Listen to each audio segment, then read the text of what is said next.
explicar un poco estas ideas que hemos estado eh, compartiendo con ustedes, ¿verdad? De la cual surge muy claramente la idea de una crisis muy profunda de los procesos democráticos. Creo que si leen cuidadosamente el texto de Walling, digo, para tomar un autor que en principio no es contrario al pensamiento tradicional de la ciencia política norteamericana, sino más bien favorable, van a ver como el mismo, el diagnóstico que él da del totalitarismo invertido, es un diagnóstico realmente tremendamente preocupante. ¿Por qué? Lo mismo vale también para nosotros. O sea, él habla de un proceso de degradación de la democracia y evidentemente este es un proceso que sabemos que está en curso en todo el mundo y que América Latina y la Argentina no pueden ser excepción.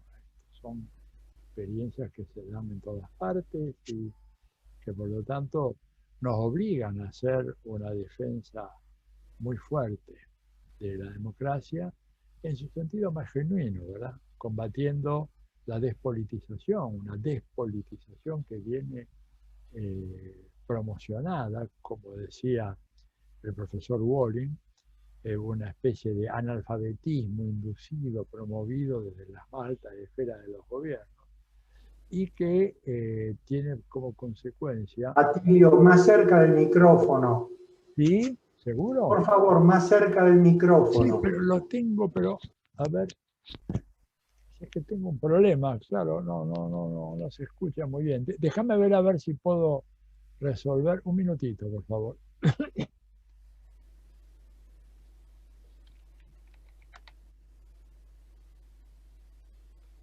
Un minuto.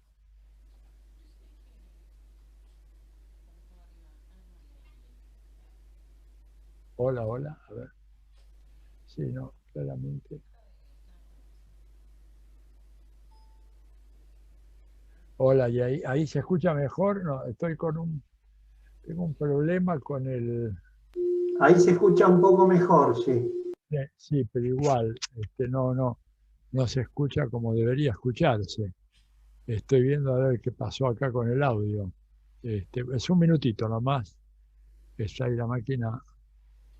A ver. Ahí, bueno, no sé el resto, yo ahí escucho bastante bien, ¿eh? Sí, Atilio. ¿vos me escuchás bien? A ver, porque yo acá lo tengo prendido. A ver, ¿ahí lo escuchan o no lo escuchan? ¿Se escucha bien ahora o no se escucha? Lo que el directo debería saber. Saber lo que te conteste. Puede decir una pregunta de eso. Yo no tengo nada de eso. Bueno. A ver, por favor, díganme, ¿se escucha bien o no se escucha bien? Ahí se escucha bien, ¿eh?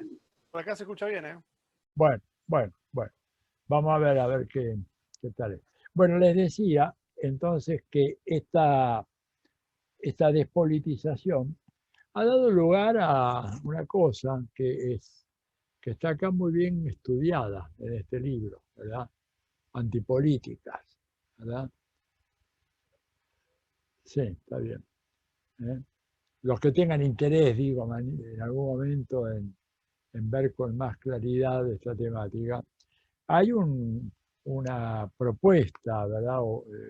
Objetiva, oficial, de muchos gobiernos democráticos que, siguiendo esa observación que hacía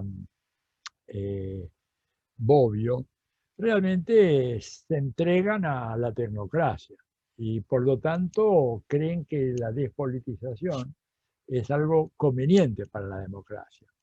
Esto tiene una raíz muy lejana, no es un fenómeno actual, es un fenómeno que tiene que ver con las tesis de la Comisión Trilateral de mediados de los años 70, que planteaban de una manera muy clara que el problema fundamental que tenían las democracias en el mundo desarrollado era que habían ido demasiado lejos, que lo peor que podía pensarse era que los problemas de la democracia podrían resolverse profundizando y expandiendo la democracia.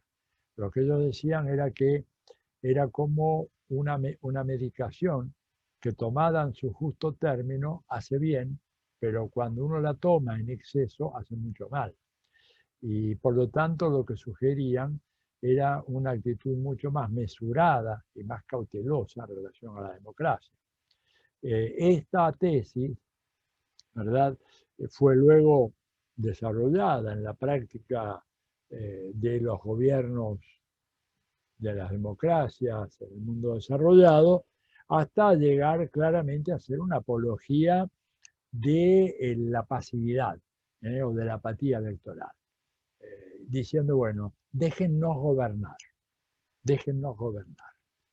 Esto puede parecer excesivo, vuelvo a repetir, es el remate de una vieja línea de reflexión que tiene por lo menos 50 años y que incluso si uno se pone a hurgar más detalladamente, va a encontrar de que mismo en la obra, ¿verdad?, de Max Weber, estamos hablando de un sociólogo que murió hace 101 años, ¿verdad?, en 1920, pero en uno de sus últimos textos, que se llama La política como vocación, es una conferencia larga que él brinda después de terminada la Primera Guerra Mundial, y en donde cuenta su conversación con uno de los jefes del alto mando alemán, ¿verdad?, que estaba escandalizado por la República de Weimar. Había caído el imperio alemán y este señor, que si no me acuerdo mal, era el mariscal Hindenburg, ¿no es cierto?, tiene una conversación personal con Weber, que si no me equivoco había sido por lo menos consejero, asesor, si no redactor, colaborador en la redacción de la Constitución de la República de Weimar. Y entonces,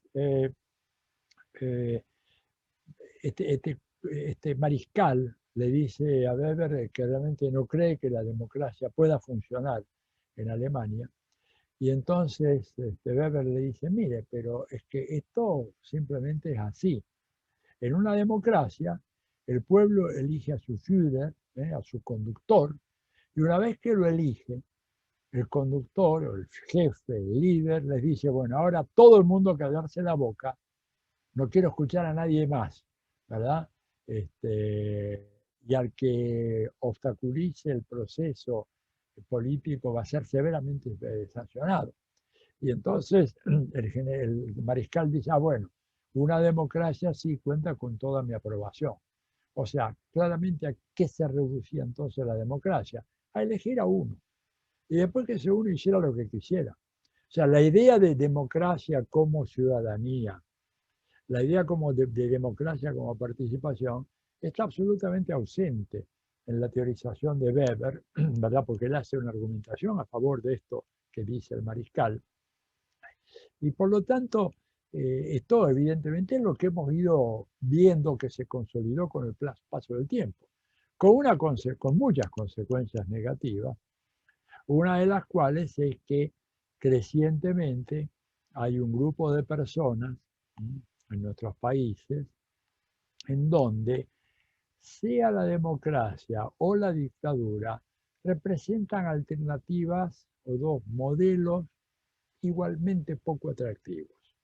O sea, es fácil entender por qué una dictadura puede no ser muy atractiva para cuando uno hace una encuesta, pero es más difícil entender por qué cuando se le compara con una democracia, la gente tampoco demuestra un entusiasmo muy grande, ¿no es cierto?, por la democracia.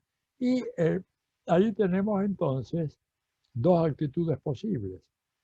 Una, la actitud de Lenín Moreno, que ustedes recordarán cuando terminó el proceso electoral hace unas pocas semanas, y en donde la respuesta popular en relación a su gobierno fue tan tajante y tan negativa que él no pudo presentar candidatura propia, no pudo presentar un solo candidato que lo representara, de los muchos que se presentaron en la primera vuelta.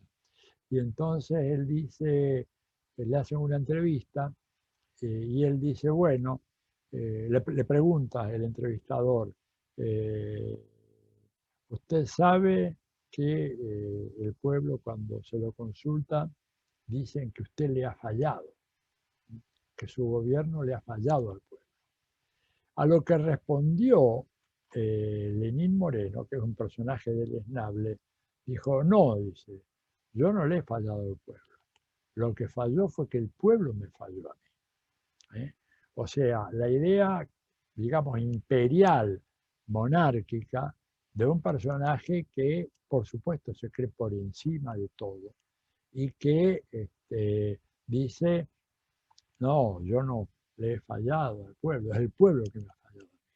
O sea, y es muy interesante eso porque si bien no está dicho de esa manera así tan fuerte, esta actitud de desprecio por la ciudadanía se ha venido consolidando muchísimo, ¿verdad?, en los tiempos que corren. Por eso hay una crisis de la idea democrática.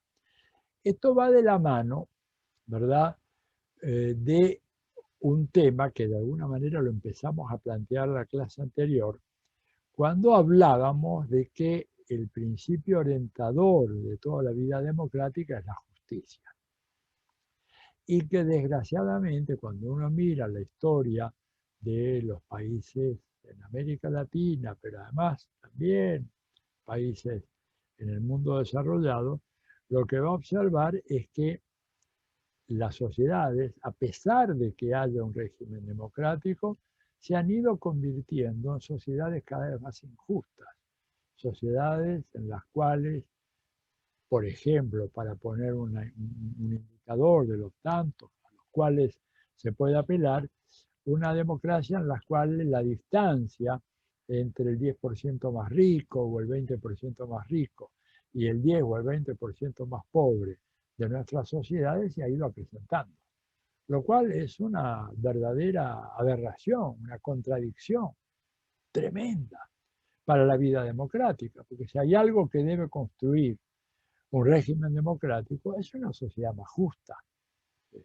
Una sociedad, la justicia absoluta es imposible, pero una sociedad donde haya por lo menos una relativa nivelación de las diferencias sociales. Nadie dice que desaparezcan porque no van a desaparecer, pero por lo menos que no se profundice, por lo menos que la tendencia no sea a la apertura de este hiato, en donde cada vez más diferencias existen entre los ricos y los pobres, sino que haya un proceso convergente en donde los más ricos de a poco y los más pobres de a poquito vayan subiendo, de manera tal que los índices del coeficiente Gini, que es una de las mediciones estadísticas de la desigualdad, se vaya achicando.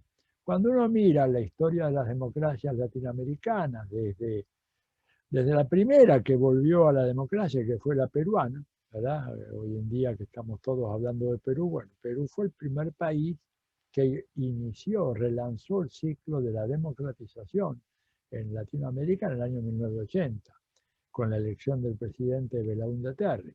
Bueno, si vemos toda la progresión a lo largo de esos 30, 40 años, vamos a llegar a una conclusión muy triste, muy decepcionante. Y es que en el marco de las democracias, nuestras sociedades se convirtieron en sociedades más desiguales. A pesar de que en algunos países, como por ejemplo la Argentina, se hizo un esfuerzo enorme en materia de política social, con planes de todo tipo, programas, lo que ustedes quieran, pese a lo cual la situación actual nuestra hoy es que tenemos índices de desigualdad económica y social que duplican los que había a la salida de la dictadura militar. Díganme si eso no es realmente algo absolutamente escandaloso. Duplican lo que teníamos a la salida de la dictadura militar. En un momento determinado incluso fue más grande. Con Cristina bajó bastante, luego volvió a subir con Macri, bajó un poquitito con Alberto, pero con el tema de la pandemia el asunto evidentemente ya se ha puesto muy mal. Pero bueno, pero acá lo que es importante, más allá de señalar puntualmente gestiones de gobierno, Cristina, Mauricio, Macri Alberto Fernández, lo cierto es que la tendencia a largo plazo es hacia un aumento, no hacia una baja de la desigualdad social. Y esto tiene que ver con el tema de que en el marco del neoliberalismo, la justicia social, ¿verdad?, es una mala palabra. O sea, es algo considerado por algunos de sus más importantes dirigentes o intelectuales, como von Hayek, simplemente como una expresión absolutamente carente por completo de significado. Von Hayek llega a decir, ¿verdad?, que la expresión de la justicia social realmente es una expresión absolutamente demagógica, populachera, barata, que no tiene ningún sentido. Y cito términos como es una insinuación deshonesta, dice en uno de sus libros, es un concepto intelectualmente desprestigiado. Y más adelante dice, es la marca de la demagogia o de un periodismo barato que pensadores responsables deberían avergonzarse de utilizar. Por lo tanto, ¿verdad?, la propia idea de la justicia social está en cuestión. ¿Y por qué? Porque la idea de la justicia social, dice Hayek, supone que hay alguien o hay algunos que tienen la capacidad de modificar la distribución de los recursos que hay en una sociedad. Y entonces la tesis que él plantea de manera muy clara, ¿verdad?, es que en realidad en la sociedad, ¿no es cierto?, no hay ningún responsable, no hay alguien que pueda ser responsable de que haya pobreza o riqueza, de cómo se distribuye, ¿verdad? Un estado de cosas que nadie puede cambiar, dice Hayek, puede ser bueno o malo, pero no puede ser llamado justo o injusto, ¿verdad? Uno no puede hablar, por ejemplo, de la inmoralidad o la injusticia de una inundación. No puede hablar de la injusticia de un terremoto. No puede hablar de la injusticia de una tormenta que arrase con una ciudad o con un poblado campesino. ¿Por qué? Porque dice acá, en la vida social hay dos clases de organizaciones o de órdenes, ¿verdad? Uno que él denomina taxis, en griego, que quisiera decir organizaciones premeditadas, taxis, de ahí taxonomía, etcétera, de ahí derivan todas esas expresiones. Pero hay también lo que Hayek llama órdenes espontáneos y naturales, que nadie ha creado, ¿verdad? Y para Hayek y para los neoliberales, la sociedad y los mercados son cosmos, así le llaman, es decir, un entramado social que evoluciona espontáneamente y que nadie es responsable de su creación. No hay, según Hayek, una persona que haya dicho, bueno, yo voy a distribuir esto de tal manera, sino que es producto de un funcionamiento normal. Por lo tanto, decir de que el resultado, ¿verdad?, el resultado de todo esto es injusto, es una expresión que habla de una absoluta deshonestidad intelectual, y una expresión demagógica, porque tiene un orden espontáneo, ninguno puede modificar. Claro, ahí Hayek plantea, ¿no es cierto?, el tema en el sentido de que no hay ninguna capacidad para modificar las condiciones de vida de la población, y eso es absolutamente falso. Pero como él tiene una concepción totalmente fanática, ¿no es cierto?, de la justicia y de la sociedad, el resultado es que pensar en términos del neoliberalismo, de una democracia capaz de acrecentar los niveles de justicia social, para Hayek y para los neoliberales es un disparate. Por el contrario, lo que ellos plantean es el hecho de que los mercados, ¿no es cierto?, tienen capacidad de autorregularse y los mercados son los que asignan más eficientemente perdón, los premios y las recompensas. Por lo tanto, interferir en ese mecanismo, el único resultado que van a producir es generar mucha más pobreza y mucha más desigualdad. Por eso ellos están absolutamente en contra del intervencionismo estatal, que para ellos siempre es caracterizado, anatemizado como estatismo, y por lo tanto, a partir de ahí, una defensa cerrada de la capacidad, la virtud que tienen los mercados de producir justicia. Y si hay injusticia en este mundo, es porque ha habido alguna intervención, una mano visible de los gobiernos que queriendo hacer el bien han hecho el mal. Este es un planteamiento muy dogmático, pero entonces esto nos remite, ¿verdad? Nos remite a lo que es la concepción liberal burguesa de la democracia. Es una concepción que se desentiende por completo del problema de la justicia y de la distribución equitativa de los bienes y los recursos. Y eso lo vamos a ver enseguida cuando analicemos este diagnóstico que hizo la revista The Economist sobre la democracia en América Latina y sobre la democracia del mundo, en donde ellos, bueno, para ellos simplemente la democracia es un tema que tiene que ver con procesos electorales, reglas, etcétera, pero no tiene nada que ver con la justicia. O sea, hay un análisis de la democracia entonces que es profundamente sectorizado. Hay una visión de la democracia como un ente separado del conjunto de la vida social. La democracia es un fenómeno que tiene que ver con la organización de la vida política, el mercado tiene que ver con la organización de la vida económica, otros aspectos, las clases sociales, etcétera, tienen que ver más con la sociedad. Esta es la clásica trilogía de Max Weber, ¿verdad? En la visión de Max Weber, la economía, la sociedad y la política eran esferas completamente independientes.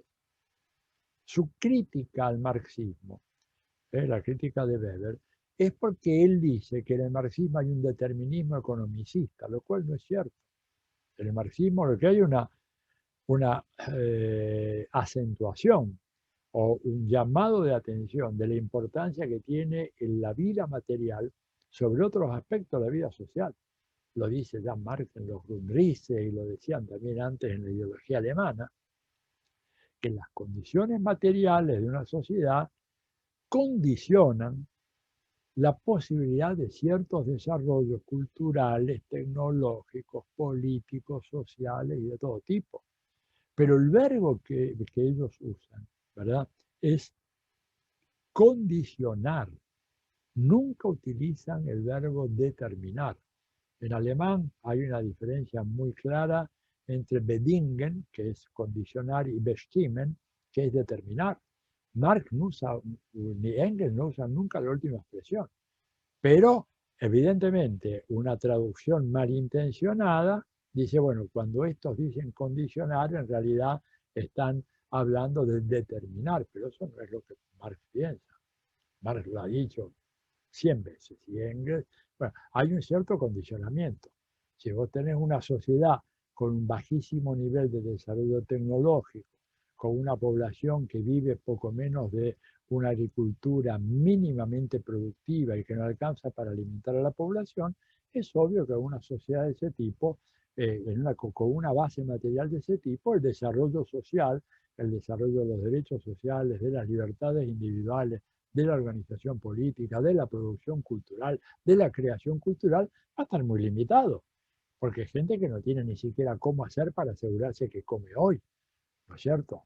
En la medida en que surgieron las ciudades y se fueron asentando poblaciones y hubo un flujo más o menos regularizado de alimentos, no exento de periódicas hambrunas, bueno, ahí había condiciones para un avance en la vida social.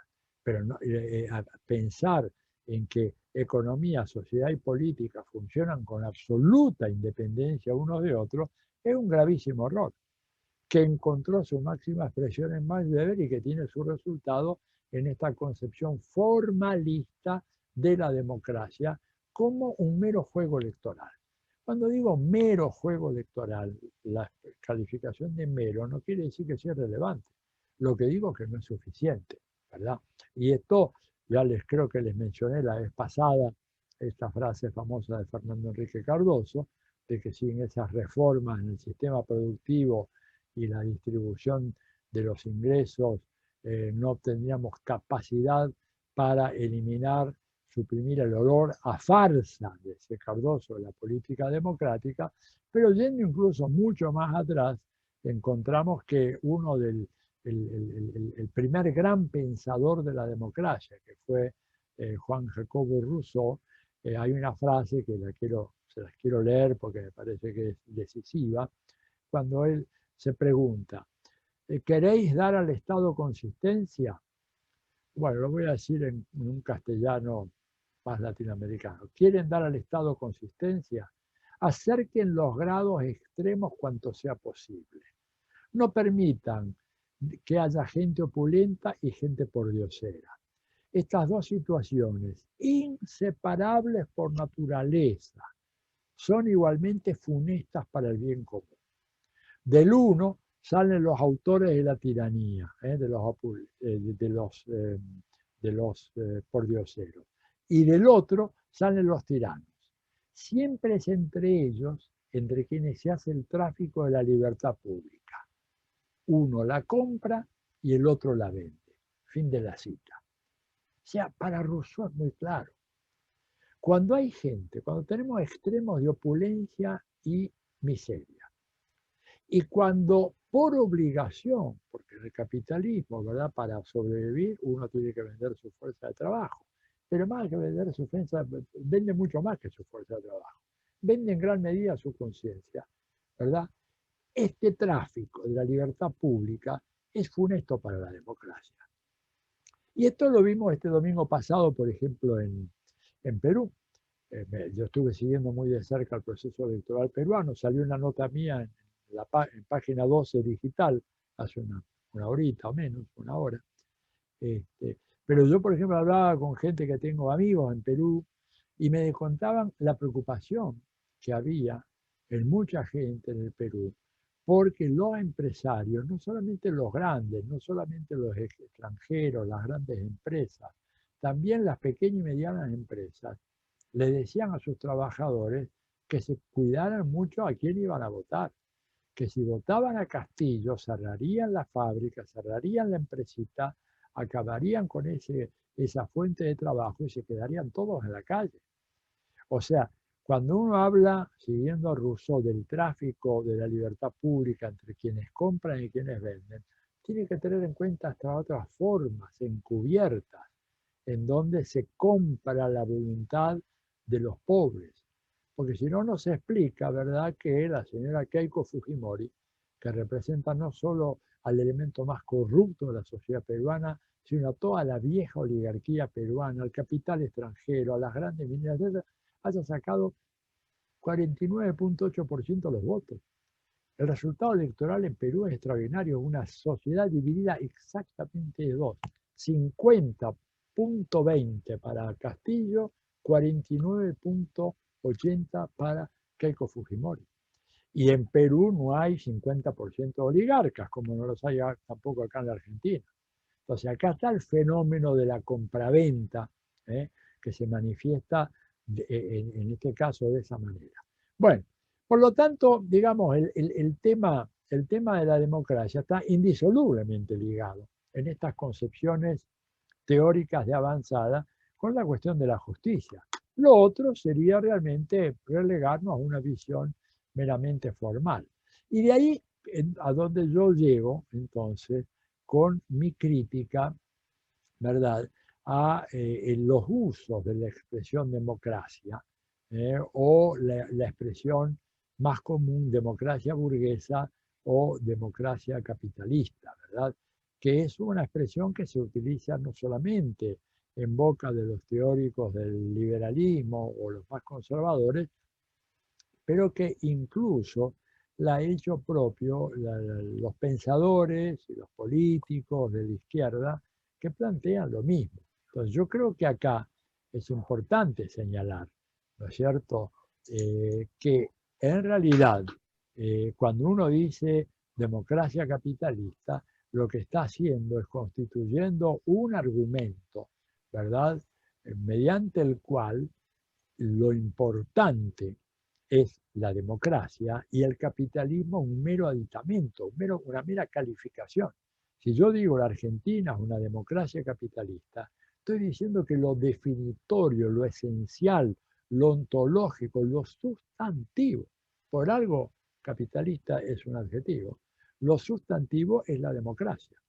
Y esto creo que es el tremendo error. Por eso yo hace tiempo vengo planteando la necesidad de usar una expresión mucho más correcta, mucho más acertada, que es hablar Argentina un capitalismo democrático. Podemos tener un capitalismo autoritario, podemos tener un capitalismo democrático, ¿verdad? Pero siempre lo que caracteriza esencialmente a las sociedades no es la fórmula política, sino que es el modo de producción, porque el modo de producción es el que organiza toda la vida social. Y el modo de producción que tenemos nosotros, nos guste o no nos guste, es capitalista. Y yo diría que prácticamente el modo de producción que hay en todo el mundo hoy, con ligeras variantes regionales, hay que ver de qué forma hay un cierto grado de capitalismo en Cuba, que lo hay, no hay ninguna duda, los propios cubanos lo han admitido, de qué forma el capitalismo entra en ese país enigmático, inabordable que es la República Popular Democrática de Corea o Corea del Norte, no sé, pero en general, en el mundo lo que hay es capitalismo, hoy. Cuidado con pensar de que este, como dice Fukuyama, es el punto final del proceso histórico, nada de eso. La historia sigue avanzando y sigue avanzando en una dirección que nos hace entrever un lento proceso de superación de la sociedad capitalista. Porque la sociedad capitalista está acosada por dos profundas contradicciones que no se han podido resolver a lo largo de los siglos. Y que no se van a resolver ahora, mucho menos ahora, en el marco de la pandemia o en el marco más complicado todavía de la pospandemia. ¿Cuáles son esas contradicciones? Bueno, una la clásica, la que estudió Marx, la que estudiaron los padres fundadores del pensamiento socialista, que es la contradicción entre trabajo asalariado y capital. Digo, nos guste o no nos guste, la plusvalía existe. Eso es un fenómeno real.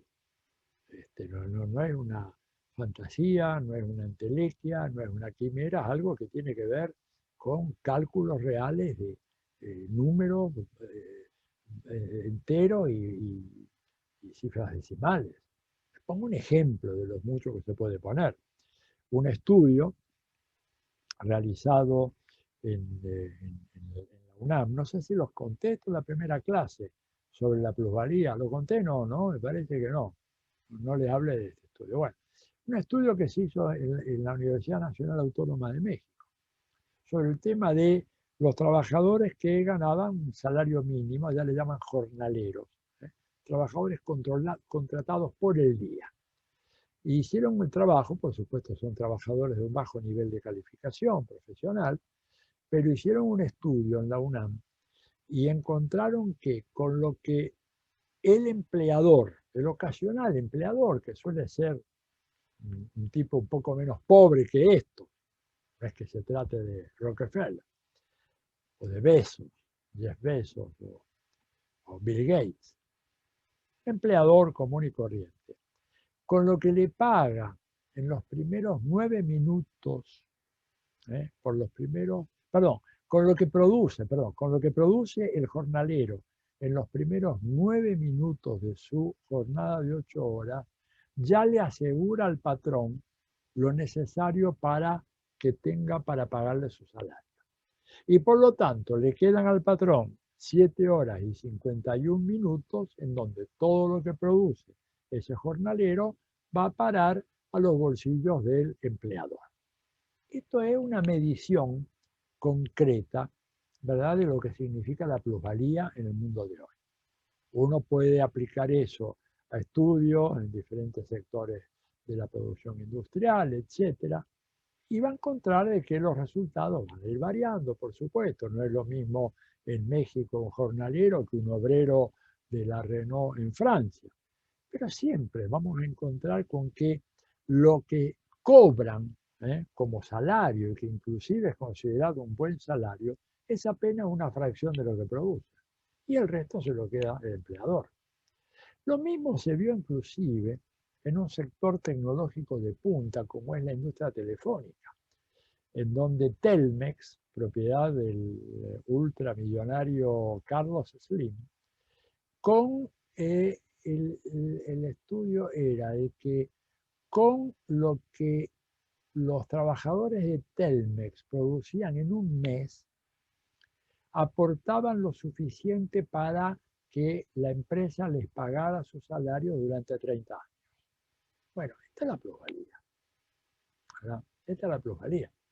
No es un concepto abstracto, no es un concepto filosófico, un concepto económico que tiene que ver con este proceso de apropiación del plusvalor. Bien, por lo tanto, esta es una contradicción de las dos que les decía yo, que no tiene forma de resolverse. Todo lo contrario, lo que ha pasado en los últimos tiempos es que cada vez ese proceso de robo, porque en el fondo es robo el valor creado por el trabajador, ese proceso se agudiza cada día más.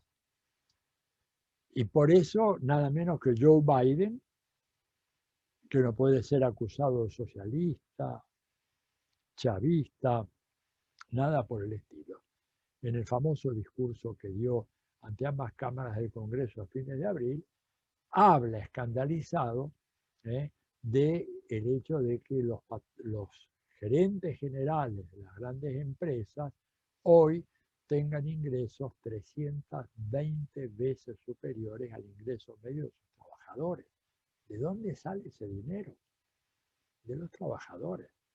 Ahora, esa es la contradicción, una contradicción irresoluble, que pesa sobre el conjunto de la economía, porque en la medida en que la tasa de explotación, la tasa de plusvalía siga aumentando, esto significa empobrecimiento de las clases populares, esto significa creciente incapacidad para generar lo que Keynes llamaba demanda efectiva.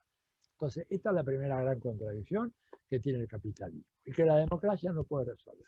¿Cuál es la segunda? Bueno, la segunda complicación es la complicación que surge entre la voracidad del proceso de acumulación de capital y la preservación de la naturaleza. O sea, lo que algunos llaman el ecocidio del capitalismo, la destrucción del medio ambiente. Destrucción en muchos casos irreparable e irreversible. Ustedes no sé si saben, para poner uno de los tantísimos ejemplos que podemos encontrar fácilmente navegando en la web.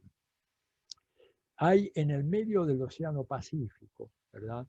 En el Pacífico Norte, se ha producido a consecuencia de las corrientes marinas y submarinas, se ha formado una enorme isla de plásticos, de desechos plásticos. Esa isla tiene un tamaño hoy, una superficie en kilómetros cuadrados de aproximadamente 1.600.000 kilómetros cuadrados, o sea, más de la mitad de la Argentina, de desechos plásticos que se han ido amontonando ahí, por estas corrientes. ¿Cuál es el problema de eso? Bueno, primero un desastre, eso ya de por sí es una calamidad.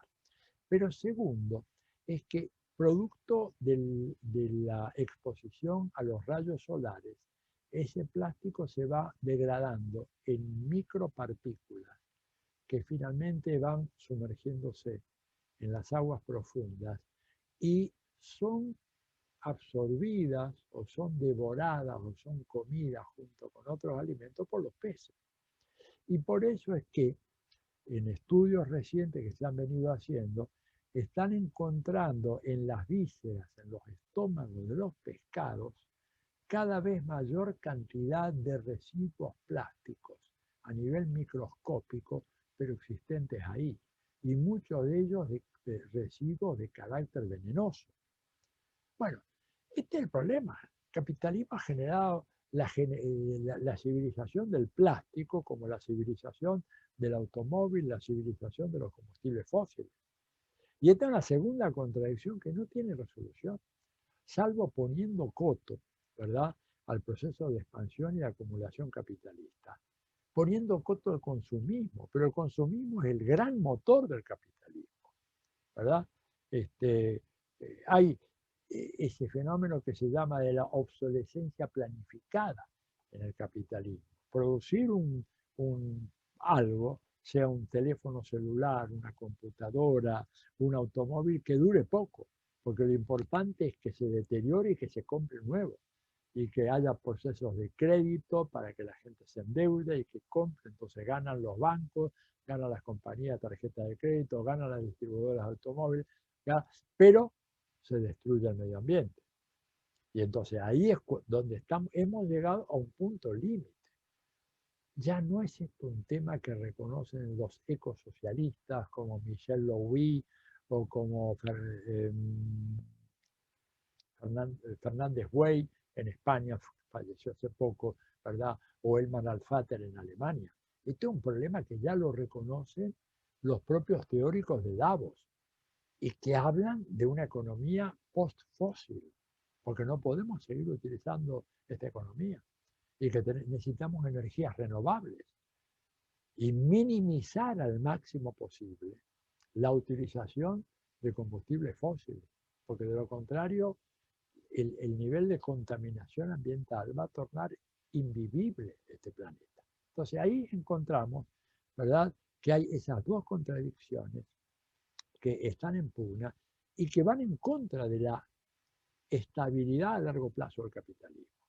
Y la democracia cae atrapada en todo esto, ¿no es cierto? Porque cuando Joseph Schumpeter, hace su famosa argumentación de la democracia, ¿verdad?, la democracia como un mero dispositivo decisional, que puede ser utilizado, y cito, para decidir democráticamente si habrá de perseguirse a los cristianos, enviar las brujas a la hoguera o exterminar a los judíos.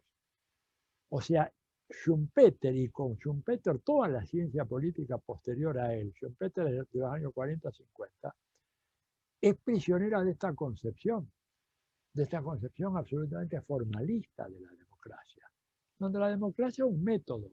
No importa lo que haga el gobernante, importa cómo el gobernante llega al gobierno. Después, si quiere exterminar a los judíos, a los cristianos, a las brujas, este ya no es un tema de la democracia. Es lo que yo llamo el determinismo politicista. El grueso de los politólogos, y Andrés no me va a dejar mentir, ¿verdad, Andrés? Y si estás en desacuerdo, decirlo, lo hablamos, pero el grueso adhieren a esa concepción. Cuando acá se discutía el tema de la transición democrática, ¿verdad? Bueno, se lo hacía teniendo al margen totalmente el contenido concreto de los procesos de transición democrática.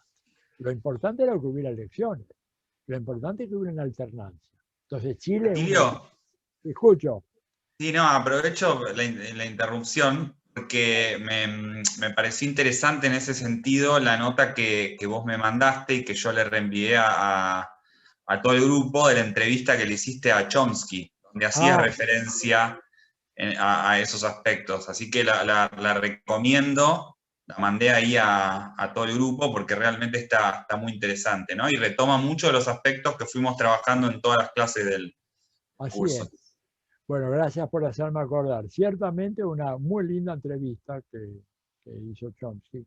Yo simplemente le preguntaba, pero él planteaba justamente el tema de la democracia como algo que es incompatible con el capitalismo. Y bueno, esto lo han dicho muchos autores, ¿verdad? Pero él lo aplica al caso americano y por eso nos sorprende, ¿verdad?, toda esta proliferación de textos como el de Walling, que veíamos la semana pasada, o los trabajos que no tuvimos ocasión de discutir en clase, pero que están los de la plutocracia, digo, para que un señor como Jeffrey Sachs, que es un economista que empezó siendo un economista neoclásico y ahora ha revertido su posición, como lo ha hecho Joseph Stiglitz, ¿verdad? Ha habido una crisis en el pensamiento económico, que ha hecho que gente que estaba formada en la matriz convencional de la ciencia económica, de repente, siendo gentes inteligentes, abiertos al mundo, que no le escapaban a enfrentar a la realidad de una manera clara, sin tapujos, llamando las cosas por su nombre, bueno, Sachs está diciendo de que ya no se puede utilizar la palabra democracia para caracterizar al sistema político de los Estados Unidos. Y ayer y anteayer yo estoy a diario recibiendo textos, ¿verdad? O artículos, o notas, o tweets de científicos, de intelectuales, que hablan de que, bueno, Estados Unidos realmente ya nadie cree que sea una democracia. Mismo The Economist, ahora enseguida voy a ir para allá, le pone como una democracia, de alguna manera, ellos le llaman flawed, o sea, que no está del todo, no es full, no, es una democracia de baja intensidad. Estados Unidos de América, hoy. Pero bueno, pero el contenido, ¿verdad? Mientras Schumpeter deja de lado los contenidos concretos de la democracia, porque la democracia no es solo elegir, la democracia es crear un régimen político que haga posible la buena vida, lo que dicen los filósofos. No es un régimen cualquiera. La diferencia entre una tiranía, el despotismo y la democracia, o la oligarquía y la democracia, que la democracia se supone, ya desde Aristóteles para acá, que el objetivo fundamental es el bienestar del pueblo, de los más pobres, de la mayoría. Entonces, eso es, fíjese que inclusive un pensador conservador como Alexis de Tocqueville escribió, ¿no es cierto?, ese famoso libro sobre la democracia en América, en donde él, en la introducción que hace al libro, dice lo siguiente, leo: todo este libro ha sido escrito bajo una especie de terror religioso, sentimiento surgido en el ánimo del autor a la vista de esta revolución irresistible que desde hace tantos siglos marcha sobre todos los obstáculos y que aún hoy vemos avanzar entre las ruinas a que da lugar. ¿Y qué es lo que está avanzando de esa manera irresistible? La igualdad. Cuando Tocqueville habla de democracia, como tipo inteligente que era, ¿verdad?, sabe que tiene que hablar de igualdad, que hablar de democracia sin hablar de igualdad, que es una manera de hablar de justicia, es una ficción. Entonces, él dice, esta igualdad es un avance irresistible, ¿no es cierto? Y claro, el tema es que esa tradición, que luego, digamos, toman otros autores, críticos, ¿no es cierto?, de la visión de Schumpeter, del formalismo democrático, que hablan de democracia burguesa, sí, en donde lo importante es la democracia, lo burgués, lo capitalista no cuenta. Este autor, Barrington Moore, lo que plantea es que ninguna democracia, absolutamente ninguna, se construyó sin una ruptura radical con el pasado. Y esto me lleva a mí, en varios textos míos, a preguntarme si el retorno a la democracia en la Argentina tuvo como punto de partida una ruptura radical con el pasado. Y la respuesta para mí claramente es que no hubo esa tal ruptura, que los actores fundamentales del orden predemocrático, del orden autoritario, del orden despótico militar, salvo los militares, el resto de los sujetos que sostenían este régimen antidemocrático han sobrevivido a la transición democrática. Y por eso estamos como estamos. Por eso llegamos al gobierno, pero no llegamos al poder. Creo que hemos hablado de esto en la clase pasada.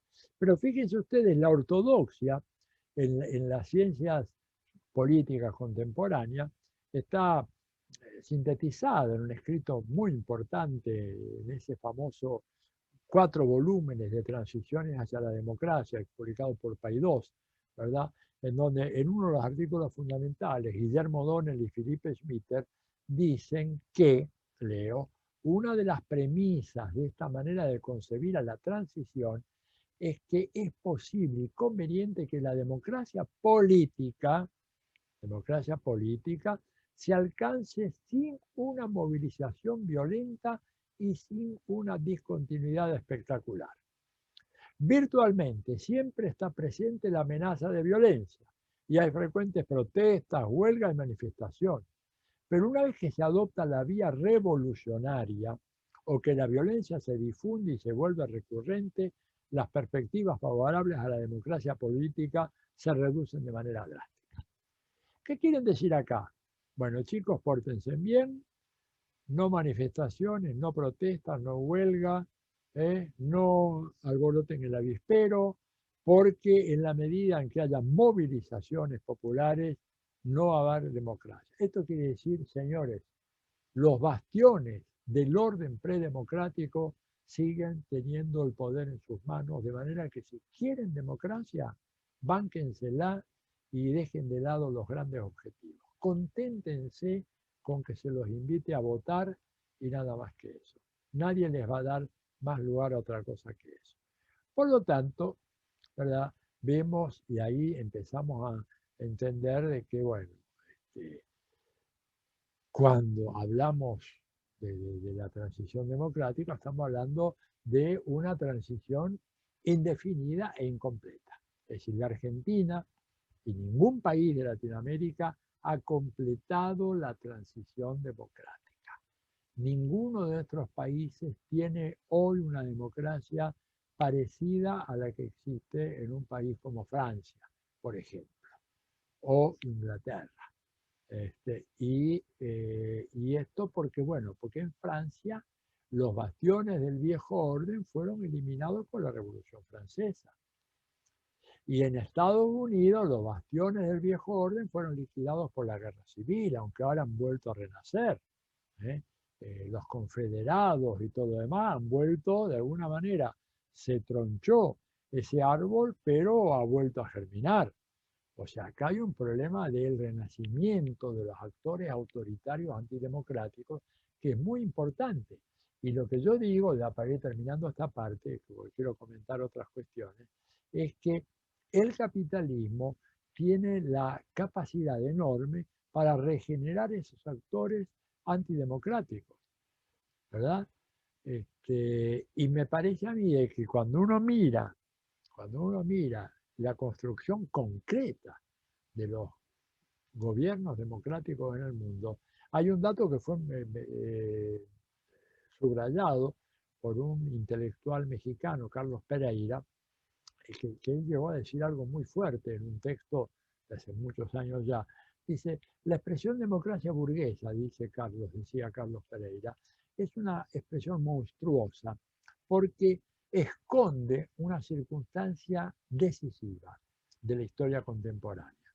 La democracia ha sido obtenida y preservada en mayor o menor medida en las más distintas latitudes contra la voluntad de la burguesía. La burguesía nunca luchó por la democracia, jamás.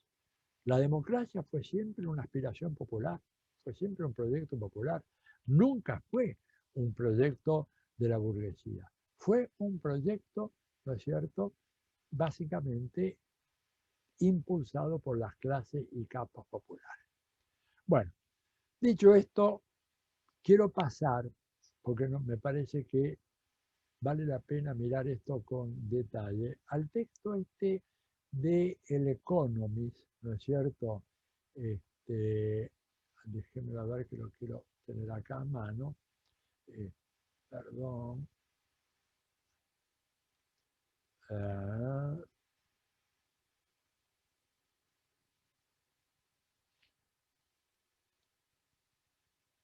Bueno, yo soy un verdadero genio para manejar el mouse y cada vez que toco, acá está. Yo les recomendé esa nota, ¿no es cierto?, del Economist. Leanla, es una nota corta, breve, pero muy sustantiva para mí, ¿verdad? Porque esto lo preparó el Economist Intelligence Unit, que es un tanque de pensamiento de la revista The Economist. Y ustedes saben que la revista The Economist es una de las revistas más antiguas del mundo. Creo que se creó a comienzos de la década de 1840 en Inglaterra y ha salido sin solución de continuidad hasta el día de hoy. Y en los últimos años lo desarrollaron esta unidad de inteligencia, le llaman un tanque de pensamiento. Y en donde hace poquito, ¿verdad? ¿Cuán poquito? Bueno, en febrero del 2021, sacaron una nota que se llama ¿Por qué solo hay 3 democracias plenas en América Latina? Etc. ¿Qué dice la nota? Bueno, primero lo que dice la nota es que la pandemia está afectando claramente al funcionamiento de las democracias. O sea, la pandemia no solamente ha generado una crisis económica, sino que también un deterioro, un debilitamiento del impulso democrático. Y leo una parte de este informe que dice, vimos en el 2020 un enorme retroceso de las libertades individuales, creo que el mayor jamás emprendido por los gobiernos en tiempo de paz y quizás aún en tiempo de guerra. Lo dice la señora Joan Hui, que es la autora del informe, ¿verdad? O sea, un enorme retroceso. Acá claramente, ¿verdad? Vemos una cosa que de lo que yo expliqué salta a la vista como un problema muy grave. Ella hace una equiparación entre democracia y libertades individuales. Por lo tanto, como la pandemia produjo un cierto recorte, ya vamos a ver eso, de las democracias, de las libertades individuales, eso quiere decir que hay menos democracia que antes. El informe clasifica a 167 países y las divide entre democracias plenas, democracias imperfectas, regímenes híbridos y regímenes autoritarios, ¿verdad? Y el puntaje se da en función de un conjunto de variables como la naturaleza del proceso electoral, el grado de pluralismo político existente, cómo funciona el gobierno, la participación política, los rasgos de la cultura política y las libertades civiles. Y a resulta de lo cual, ¿verdad?, aparece que Noruega es el país que encabeza el ranking de las democracias, porque es el que tiene el mayor puntaje, de una escala de 0 a 10 tiene 9,81, y apenas 3 países de América Latina califican como democracias plenas: Uruguay, Chile y Costa Rica. Y por supuesto, los países que están en el extremo de la no democracia son Nicaragua, Cuba y Venezuela. Entonces ella trata de explicar, déjenme que voy a ver algo que quiero mostrarles, no es esto, algo que quiero mostrarles si puedo, a ver.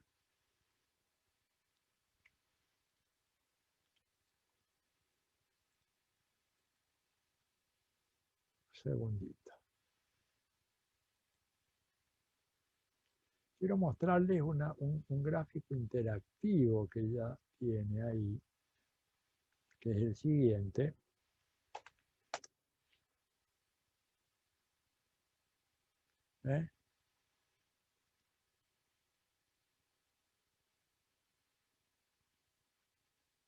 Que está acá. No sé, a ver, el otro día tratamos de hacer un esfuerzo para comparar, compartir estas imágenes, ¿no es cierto?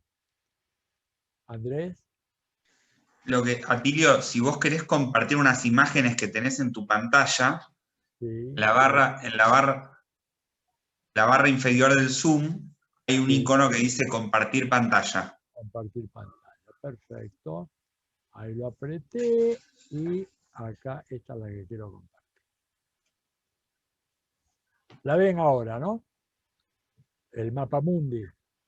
Perfecto. Bueno, y acá se ve regímenes autoritarios, cuanto más rojo, más autoritario. Esta es pura coincidencia. No vayan a creer que el color tiene algo que ver con orientaciones políticas. Si es rojo es malo, así de simple. Bueno, regímenes híbridos, estos amarillitos de por acá, democracias imperfectas y democracias plenas. Fíjense, democracias plenas tenemos, bueno, Suecia, ¿verdad? Tenemos Noruega por acá, ahí está Noruega. Tenemos Irlanda como una democracia plena, pero no así Gran Bretaña. Sí, tiene una democracia plena también, pero menos plena, porque está en el ranking 16.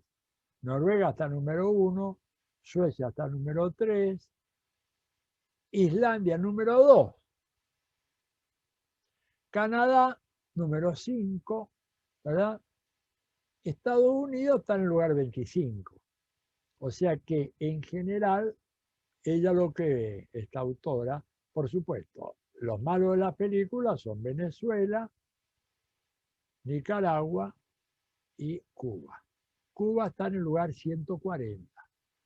A pesar de que Cuba cuida a su ciudadanía infinitamente mejor que la mayoría de los países del mundo. Pero si miran las estadísticas, muertos por 100.000 o por millón de habitantes a causa del COVID-19 en Cuba, van a encontrar que los números cubanos son del orden de 25, 30, 40, mientras que, por ejemplo, los números de Perú, ¿verdad?, que acá aparece como una democracia mejor que Cuba, son de casi 6.000. 6.000 muertos contra 30. A ver, ¿la democracia tiene algo que ver con cuidar la salud de la población o no? ¿O yo estoy loco? Bueno, pero acá lo que quiero marcar es el carácter ideológico, ¿verdad? Chile aparece como una democracia plena. Chile como una democracia plena. Chile, lo que ha habido en los últimos años ha sido neopinochetismo. Esta evaluación se hace después de la represión sangrienta que tuvo lugar en el 2019-2020, en donde desaparecieron casi 100 personas que no volvieron a encontrarse, en donde casi 500 jóvenes, sobre todo, perdieron uno o los dos ojos, en donde hay miles de personas que están en la cárcel acusadas de sedición simplemente por manifestaciones pacíficas en la calle. Sin embargo, aparece como una democracia plena, igual que Uruguay. Uruguay en el lugar 48, Chile en el lugar 17, háganme el favor. Chile en el lugar 17. A ver, ¿cómo está Italia? Chile más democrático que Italia. Chile más democrático que Francia. ¿Se dan cuenta el papel de la ideología? Escandaloso. Porque esto nos lo venden como si fuera ciencia política en serio. The Economist, la gran revista, casi 2 siglos de existencia. Resulta que Francia está debajo de Chile en la escala democrática. Vean de vuelta. Chile 17 en el ranking, 8,28 de puntaje. Los pobres franceses 7,29. Por favor, ¿qué seriedad tiene esto? Ustedes me preguntarán, bueno, pero ¿para qué me lo dan? Y se los doy porque, ¿sabe qué? La ciencia política y las ciencias sociales convencionales giran en torno a esto. Las ciencias políticas convencionales lo que hacen es básicamente elaborar a partir de todo esto. Y por eso me parece a mí realmente un escándalo.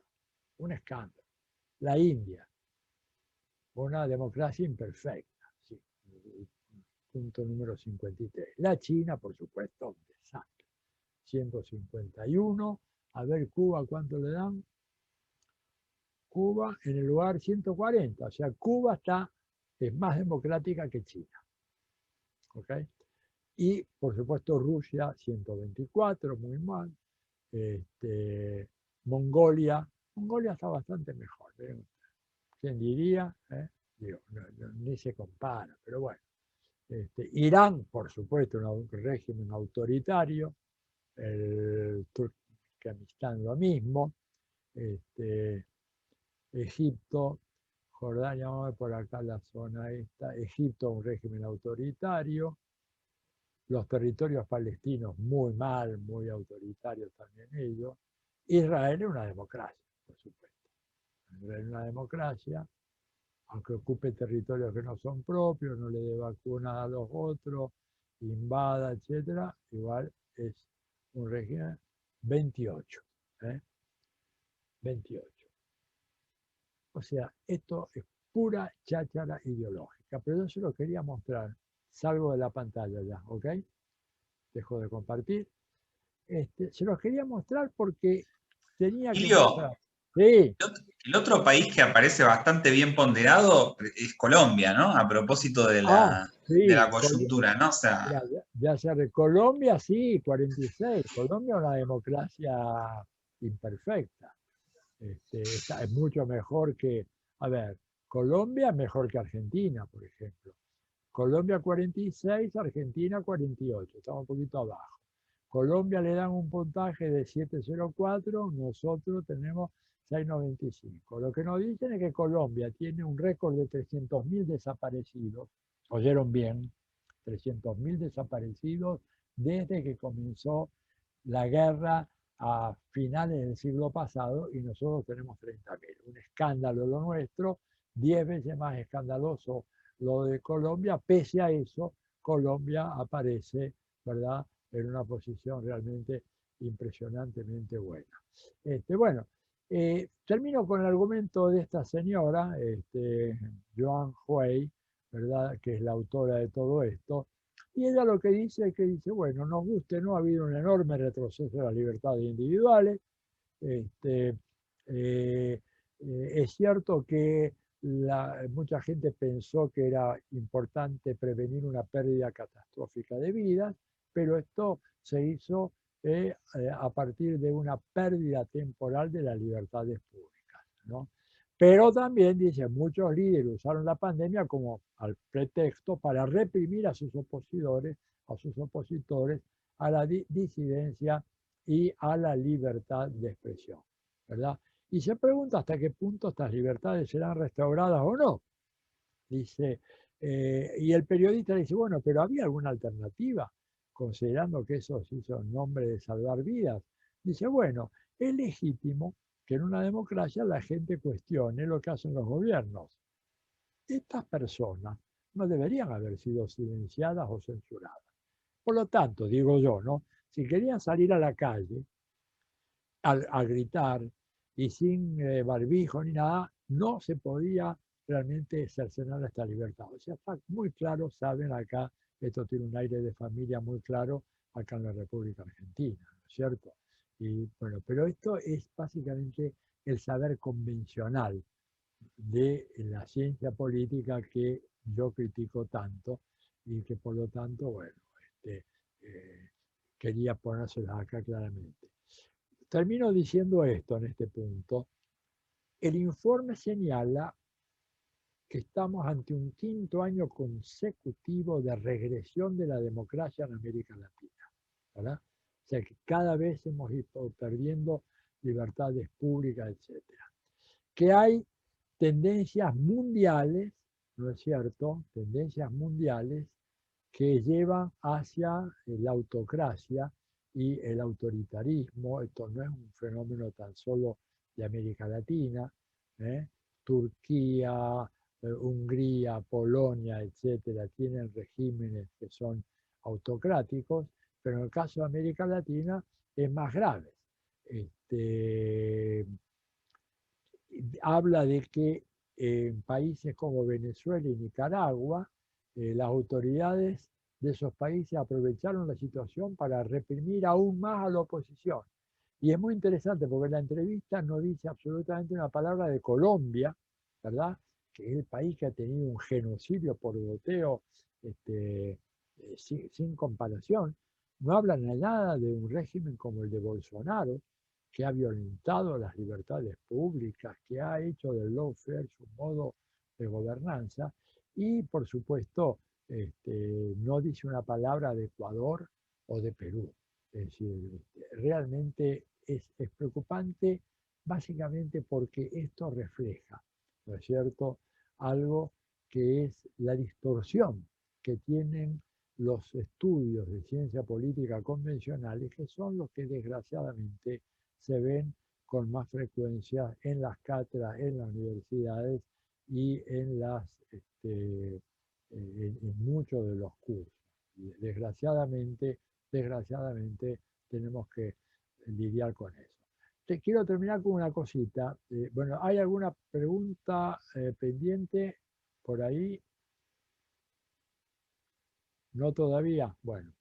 Ahí, Atilio, ahí dejó una pregunta Susana, pero si te parece, primero podés mejor terminar y de última la contestás Termino un después. poquito, sí, porque quería terminar breve, porque yo les recomendé, hay un texto que es importante que lean, ¿no es cierto?, que es el texto de Steven Levitsky y Daniel Ziblatt, que se llama ¿Cómo mueren las democracias? ¿Por qué es un texto importante? Porque el caso que estos autores están analizando es nada menos que el caso de Estados Unidos. Ellos consideran, Levitsky y Ziblatt son dos profesores de Harvard. Yo conozco a Steve, son pensamiento convencional, ¿no es cierto? Lo que Noam Chomsky, así de una manera muy irónica, dice, bueno, gente que piensa correctamente, ¿no?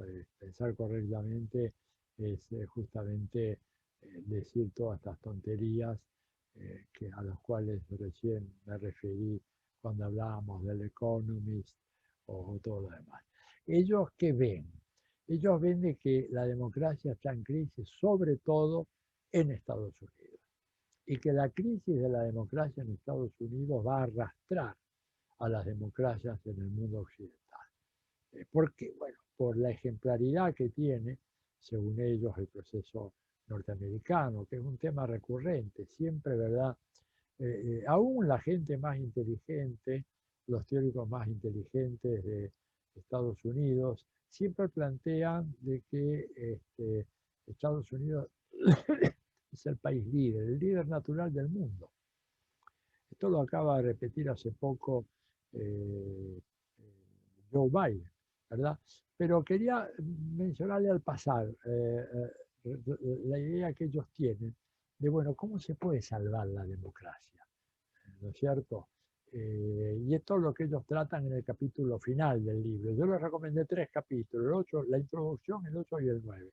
En el 9 dan la receta, ¿cómo se salva la democracia? Primero, parten diciendo de que la democracia en Estados Unidos no es tan excepcional como a veces creemos. Esto ya es un buen punto de partida, donde dicen, no hay nada en nuestra Constitución, creo, ¿no?, ni en nuestra cultura que nos inmunice contra la quiebra democrática. Yo ahí les digo, con la entrevista de Chomsky, que les recomiendo que lean, son 3 páginas o 4, Chomsky no solo que no hay nada que nos inmunice contra la democracia, la Constitución de los Estados Unidos de América inmunizado contra la democracia a ese país.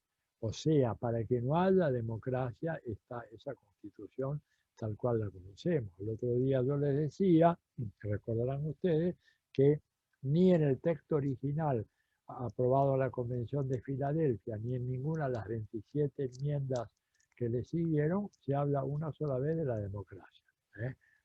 Así que, bueno, estos autores plantean que no hay nada, pero dicen, nosotros vemos de que hay una democracia en retroceso en todo el mundo. Ejemplos, Venezuela, Tailandia, Turquía, Hungría, Polonia, ahora uno podría agregar Myanmar, ¿no es cierto?, la crisis reciente, pero ellos ahí citan a un señor, a un teórico, Larry Diamond, ¿no es cierto?, a quien le dan el título de la máxima autoridad en democracia que existe a nivel mundial, es una estupidez grande como una casa, pero no importa. Dice Diamond que nos hemos internado en un periodo de recesión democrática.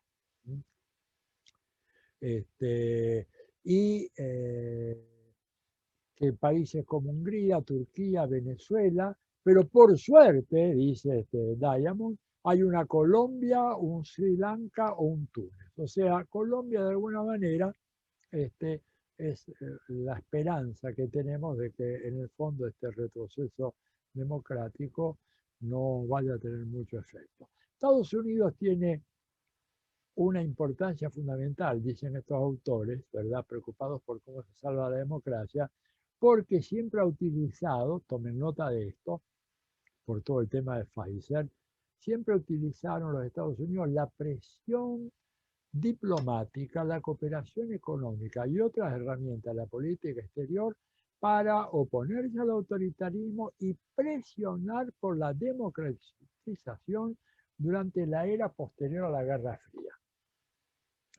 Lo cual es abiertamente falso. Pero bueno, es todo lo que ellos plantean.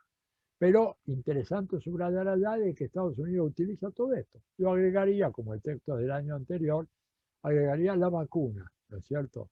Las vacunas.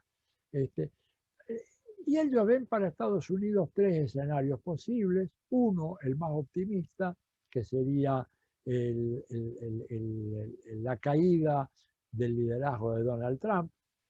En segundo lugar, un escenario funesto, que es que Trump y los republicanos continúan ganando y Estados Unidos se encamine hacia un proceso absolutamente autoritario.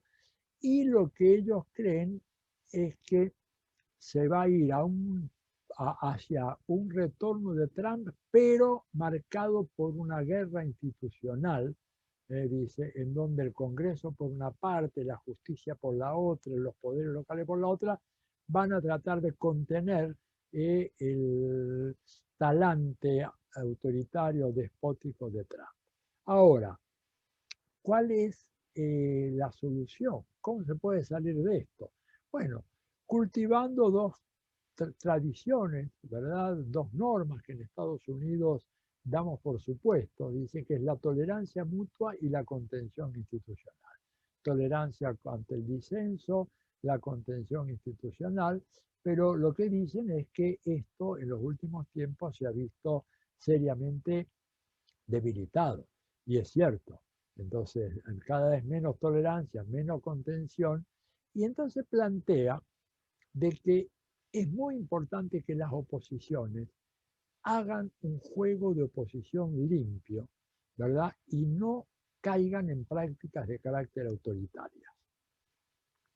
Si cometen ese error, puede pasar lo que ocurrió en Venezuela, dice en el libro.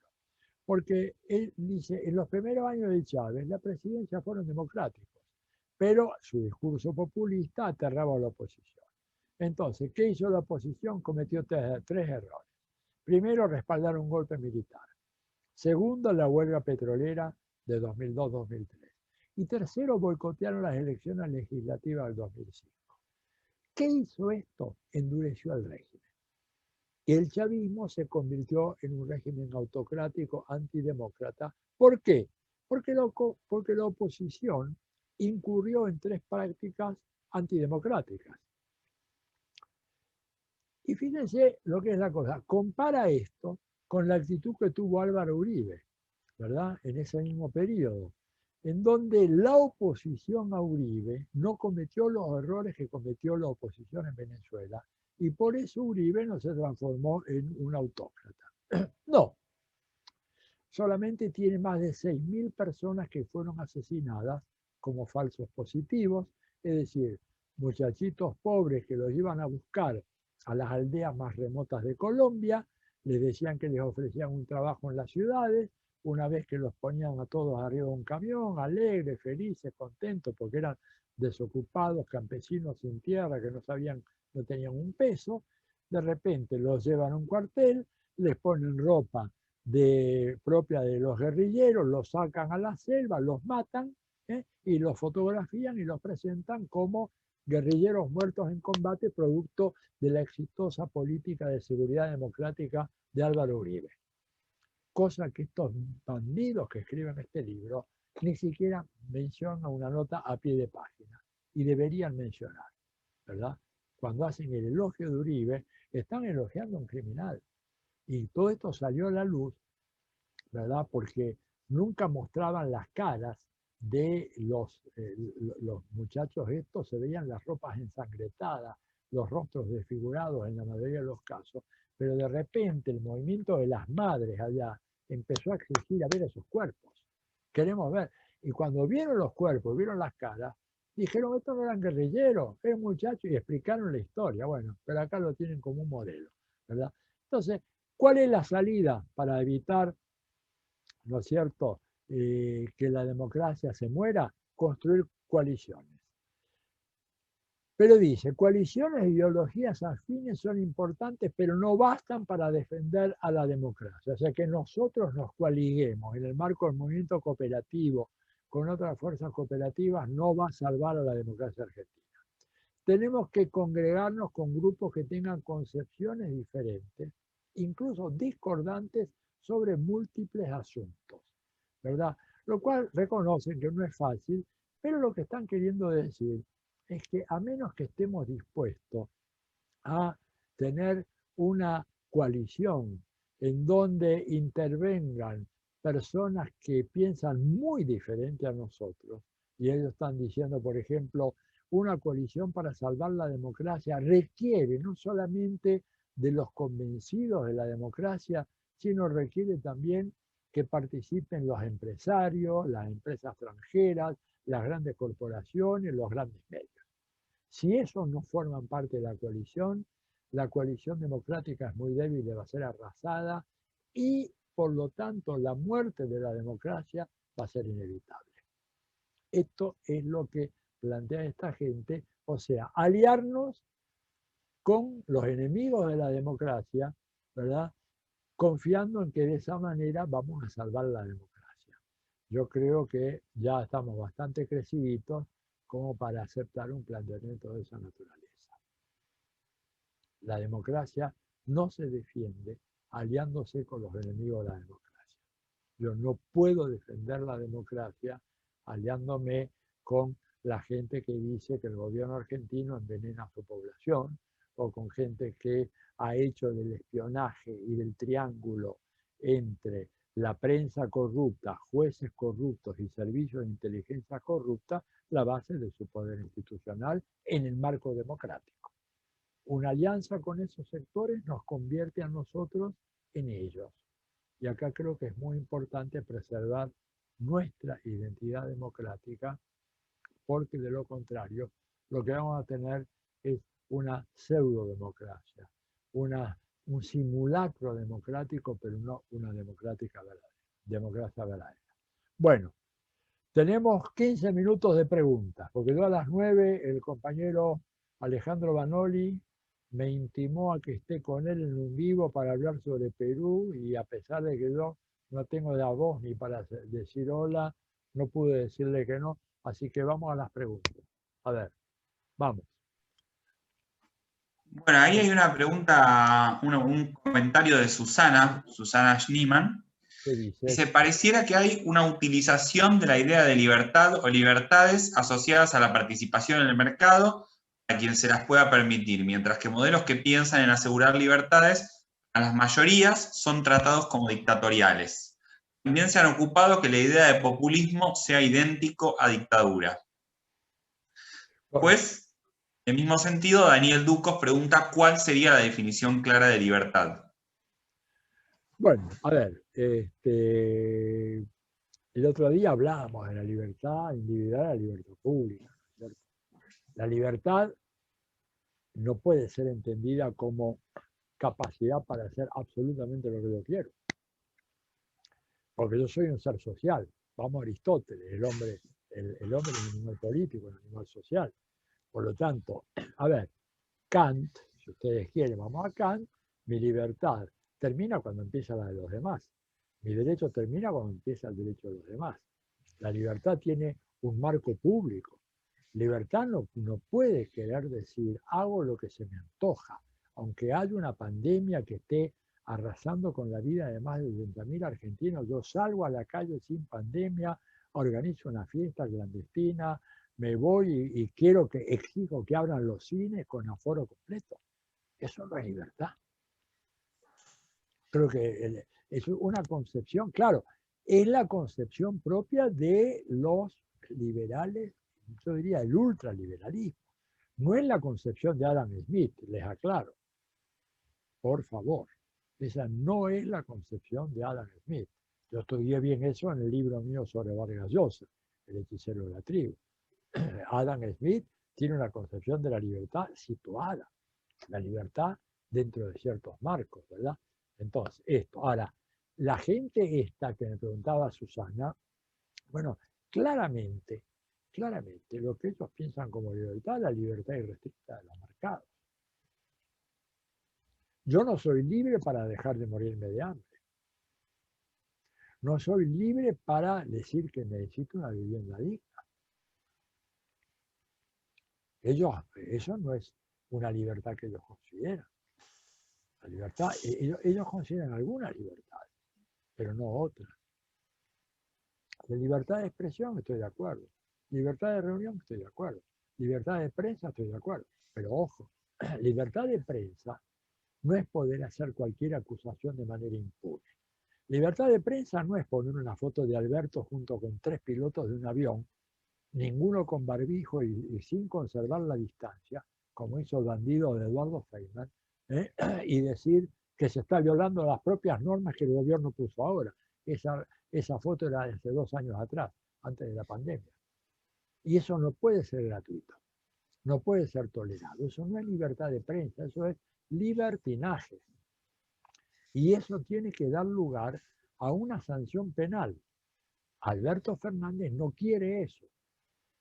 Pero yo creo que ahí se equivocan, modestamente lo digo. Creo que no puede ser que el periodismo argentino, el periodismo de guerra, como dicen algunos, haya caído a los extremos que hacen. No se puede leer un periódico hoy, no se puede ver un programa de televisión porque es un torrente interminable de mentiras y de basura que le tiran a la cabeza a la gente y que está teniendo consecuencias gravísimas. Hay gente que se va a morir porque no se quiere vacunar, porque escucha a estos delincuentes de la televisión o de la radio o lee los diarios de que la vacuna es tóxica, es veneno y que no hay que vacunarse. Es una pelea brutal que se está dando. Escuchen, en Estados Unidos se están pudriendo las vacunas porque hay gente que no se quiere vacunar. Hay una parte importante de la población americana, de la población mayor, de lo que ellos llaman senior citizens, ciudadanos de la tercera edad, que no se ha vacunado, porque ha caído en este discurso de la vacuna como un elemento tóxico, que si te vacunan, no sé qué te pasa. Aún si te vacunan con la Pfizer, ni les digo si llega la vacuna cubana o la vacuna de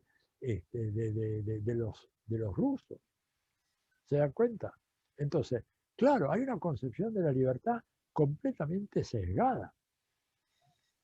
Nosotros no somos libres de querer tener o aspirar a tener una buena casa. Y exigir, ¿no es cierto? Exigir educación de calidad para todos. Acá me pone Marisa un mensaje, un chat, el 30% de la población de Estados Unidos no se quiere vacunar. ¿Por qué? Yo he vivido en Estados Unidos mucho tiempo, he vivido la primera vez que llegué allá en el 69, pero después a vivir llegué en el 72, ¿verdad? La vacunación, las campañas de vacunación eran asumidas por 95, 98% de la población. Los que no se vacunaban eran tipo freaks, es decir, ¿quiénes son estos locos que están metidos en medio de la jungla cazando osos con un hacha? Digo, pero la gente común que uno veía en la calle se vacunaba. Ahora 1 de cada 3 no se vacuna. Este es el efecto de la basura mediática, ¿no es cierto? Entonces tenemos que tener la libertad, significa libertad de prensa, pero también hacerse cargo de lo que se dice por los medios. No se puede decir cualquier cosa. No se puede decir cualquier cosa. Porque eso tiene consecuencias. Hay gente que va a morir a causa de esas cosas que han dicho Lilita, que ha reproducido Morales Solá y Bonelli y toda esa gente. Entonces, creo que la idea de la libertad hay que inscribirla en el marco del orden público y como realización de un derecho social. El liberalismo peca por esa reducción de la libertad al plano eminentemente individual. Pero los hombres no vivimos en aislamiento. Nosotros no somos Robinson Crusoe, somos gente que vivimos en sociedad. Por lo tanto, nuestra libertad tiene que ser una libertad que esté condicionada por la necesidad de preservar este ordenamiento social. La libertad de los antiguos, a propósito, alguien me preguntaba, hay un trabajo muy lindo de Benjamín Constant, en donde él compara la libertad de los antiguos con la de los modernos. Y esto es recuperado por un teórico marxista como Umberto Cerroni, ¿verdad? Donde dice, la libertad de los antiguos, ¿cuál era en la Grecia clásica? Era la libertad de que vos tenías para ir a la asamblea, para discutir, para proponer, para participar, para ser un agente activo en la vida social. La libertad de los modernos, o sea, la libertad del capitalismo, es la libertad que surge de la no interferencia del Estado. Por eso se llama libertad negativa. Negative freedom, le dicen en inglés. La libertad negativa, ¿qué quiere decir? La libertad de un Estado que no se entromete conmigo. Un Estado que no me obliga a vacunarme. Un Estado que no me obliga a ir a la escuela. Porque en la escuela, a ver, ustedes dirán, ¿este está loco? No. Pero vean lo que pasó en Brasil. Bolsonaro. Pidiéndole a la gente que miren muy bien a qué escuela manda a sus hijos, que en la escuela no se les introduzca el virus de la educación de género. Por lo tanto, digamos, libertad para deseducarse. Este es el modelo liberal clásico. Esta es la libertad que quieren ellos. Y por eso no nos sirve. Es una concepción anacrónica, antidemocrática de las libertades. ¿Verdad? Así que, bueno, esto es lo que quería decir. Y por supuesto, al populismo se lo ha satanizado. Y yo creo que acá ha habido dos errores. Uno, la satanización del populismo, ¿verdad? Y lo otro, la exaltación del populismo. Digo, populismo es, primero, el populismo puede significar varias cosas.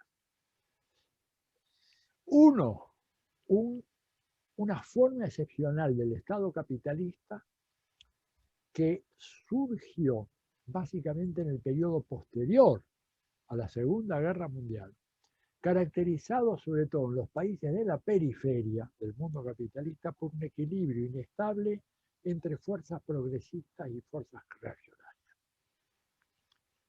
Y entonces aparece normalmente la figura de un jefe militar, que es el que mantiene el fiel de la balanza y que hace que el proceso vaya por un lado para el otro. Gramsci hablaba de un cesarismo progresivo y regresivo, situaciones excepcionales de empate social, ¿verdad? El peronismo, un caso es de cesarismo progresivo. ¿Por qué?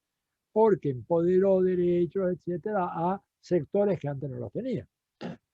Pero hubo otras dictaduras militares que hicieron exactamente lo contrario. Ahora, la edad del populismo se acabó, como se acabó la edad del fascismo. Podemos tener gobiernos neofascistas hoy, pero ya no son lo mismo que antes, ¿verdad? Así como el totalitarismo invertido de Wallis no es el mismo que hace 70 años atrás, lo mismo los gobiernos de extrema derecha radical. ¿Y por qué no son fascistas? Porque los regímenes fascistas tenían como uno de sus componentes fundamentales, primero, la lucha en contra de las potencias económicas dominantes en el plano internacional. Y acá los gobiernos de derecha que hemos tenido, lejos han estado de luchar a favor de, en contra de los regímenes dominantes económicos, sino que lo hicieron exactamente a favor. Y en segundo lugar, los fascismos eran regímenes de movilización de masas. Y los regímenes militares que conocimos en América Latina eran regímenes de despolitización y desmovilización. Entonces, son regímenes peores todavía que los fascistas. Y digo, esto sería muy largo y un tema que a mí me apasiona, pero no tengo tiempo. Piensen, un tipo como Gramsci, en Argentina hubiera durado vivo una semana. Fue preso del fascismo italiano y sobrevivió 11 años. Y pudo escribir estos 32 cuadernos de la cárcel. Acá no hubiera durado ni una semana. Entonces, hay que tener en cuenta el carácter histórico de estos procesos. Y cuando digo que la exaltación del populismo no tiene mucho sentido, porque termina siendo la exaltación de un estilo comunicacional, que es otra cosa. A veces se llama populista a quién, a un gobierno que tiene un estilo de comunicación muy llano, muy abierto, con un lenguaje muy elemental, muy primario, suponiendo de alguna manera que si no las masas no lo van a entender, que hay una cierta subestimación de la inteligencia de las masas. Entonces, me parece que el populismo, ¿verdad?, ha sido de alguna manera exaltado en la obra de Ernesto Laclau, pero sin que esto nos ayude a comprender mucho la cosa. Cuando Ernesto Laclau escribe y dice que tanto Uribe como Chávez, para volver a ejemplos ya apelados acá, son ejemplos de populismos, porque para él populismo es toda política que defina un conflicto entre nosotros y ellos. Ante eso yo digo, un concepto no me sirve para nada, porque el conflicto entre nosotros y ellos, entre nosotros y la oposición, es tan viejo como la política. Es tan viejo, por lo menos 2500 años de antigüedad. No tiene nada de original, no tiene nada de nuevo. Otra cosa, un régimen populista en los periodos de la posguerra en América Latina. Pero después se acabaron esos regímenes.